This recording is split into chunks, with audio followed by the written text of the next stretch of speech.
আপনাদেরকে একটু 2020 সালের কথা মনে করেন। আপনাদের মনে আছে কিনা 2020 সালের অক্টোবরের দিকে আমরা শাহবাগে এরকম অনেক মানুষ ধর্ষণ বিরোধী আন্দোলনের জন্য দাঁড়িয়েছিলাম।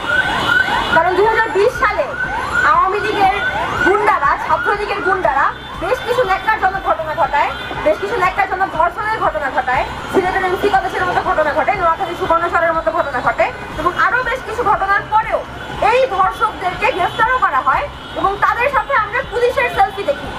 যারা পুলিশ কাস্টডিতে হাসতে হাসতে পুলিশের সাথেই সেলফি তুলছে। এটা 2020 সালের ঘটনা, এটা হাসিনা আমলের ঘটনা। আজকে যখন হাসিনাকে আমরা পালিয়ে যেতে বাধ্য করেছি, আজকে যখন আমরা হাসিনার পতন ঘটিয়েছি এবং সেই পতনের আন্দোলনে অন্যতম স্টেক হোল্ডার আমাদের দেশের নারীরা, সেই পতনের আন্দোলনের অন্যতম স্টেক হোল্ডার আমি, আমার বোনেরা, আমার মায়েরা, সেই পতনের আন্দোলনের অন্যতম স্টেক হোল্ডার আমার দেশের 50% নারীরা। তাহলে এই যে আন্দোলনের পরেও হাসিনার মতো একটা ফ্যাসিস্টের পতনের পরেও যেই বাংলাদেশের স্বপ্ন আমরা দেখেছিলাম, আমরা মেয়েরা, আমরা নারীরা, বাংলাদেশের অন্যতম স্টেক হোল্ডাররা যেই দেশের স্বপ্ন দেখেছিলাম, যেই গভর্নমেন্টের স্বপ্ন দেখেছিলাম, যে নিরাপত্তার স্বপ্ন দেখেছিলাম, সেটা কি আমরা পেয়েছি? সেটা আমরা পাইনি। আজকে ইন্টারিম গভর্নমেন্টের আমলে এসেও, জুলাই পরবর্তী 2024 পরবর্তী আমলে এসেও আমরা দেখছি বাসে গণধর্ষণের মতো ঘটনা ঘটছে এবং বাসে গণধর্ষণের ঘটনা ঘটার পরে যেখানে ভুক্তভোগীরা, যেখানে প্রত্যক্ষদর্শীরা নিজেদের বয়ান দিচ্ছে, সেখানে আমাদের পুলিশরা, সেই জায়গার পুলিশরা, ঘটনাস্থলের পুলিশরা গায়ে এড়িয়ে যাচ্ছে। তারা অস্বীকার করছে, তারা কেউ স্বীকারই করছে না যে ধর্ষণ ঘটেছে, তারা কেউ স্বীকারই করছে না কতজন মহিলা ধর্ষিত হয়েছে।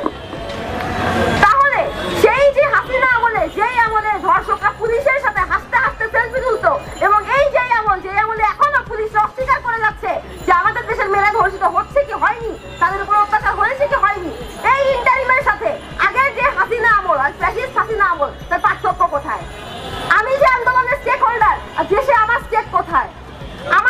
আমার স্টেকের এই যে ইন্টারিম কেসে আমি গভর্নমেন্টে বসাইছি, আমিও তো স্টেক হোল্ডার। এই আন্দোলনের স্টেক হোল্ডার তো আমিও, আমার বোনেরাও, আমার মায়েরাও। আমাদের দেশের স্টেক কোথায়? দেশে আমাদের অধিকার কোথায়? এবং এই ইন্টারিম আপনারা যদি খেয়াল করেন, জুলাইয়ের পরে, 24-এর পরে বেশ কিছু নারী নির্যাতনের ঘটনা কন্টিনিউয়াসলি ঘটেছে, বেশ কিছু ভ্যান্ডালিজমের ঘটনা ঘটেছে, নারীর মধ্যে সহিংসতার ঘটনা ধর্ষণের ফর্মে ঘটেছে, মেয়েদের খেলা বন্ধ করে দেওয়ার ফর্মে ঘটেছে, ক্যাটকলিংয়ের ফর্মে ঘটেছে, রাস্তাঘাটে নারী হেনস্থার মাধ্যমে ঘটেছে। ফেসবুকে আপনারা অনেকে দেখবেন, অনেক পোস্ট আমরা দেখেছি যেখানে হচ্ছে নারীরা একলা চলাফেরা করার সময় তাদেরকে হেনস্থা করা হয়েছে। তাহলে এই যে আমার ইন্টারিম আমাকে নিরাপত্তা দিতে পারছে না। আমি ধরে নিলাম আমার আগের যে হাসিনা আমল ছিল সে আমাকে নিরাপত্তা দিতেই চাইলেন, উনি আমার জন্য কেয়ারই করে নেই, সেটা আমি জানি।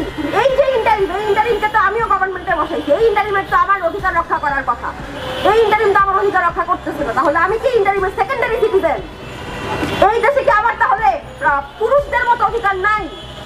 এই দেশে কি আমি সেকেন্ডারি সিটিজেন হিসেবে গণ্য হবো? তাহলে যেই ইন্টারিমকে আমি গভর্নমেন্টে বসাইছি, যে আন্দোলনে আমি একটা স্টেক, এবং যে ইন্টারিম আমার সেই স্টেক নিশ্চিত করতে পারে নাই, আমার অধিকার নিশ্চিত করতে পারে নাই, এরকম একটা ন্যাক্কারজনক ধর্ষণের ঘটনা ঘটার পরেও এখন পর্যন্ত আসামিদের, বাস চালকদেরকে ধরার পরেও, ওইখানে যারা উপস্থিত ছিল, যাদেরকে ধরার কথা, তাদেরকে ধরার পরেও তারা এখন জামিনে ঘুরছে।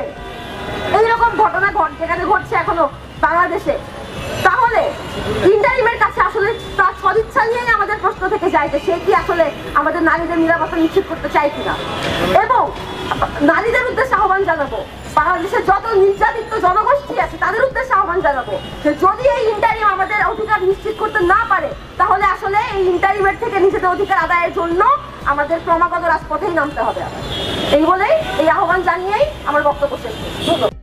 আপডেট নিউজ সবার আগে পেতে নিউজ ইনসাইডার বাংলা চ্যানেলটি সাবস্ক্রাইব করে আমাদের সাথে থাকুন। ধন্যবাদ।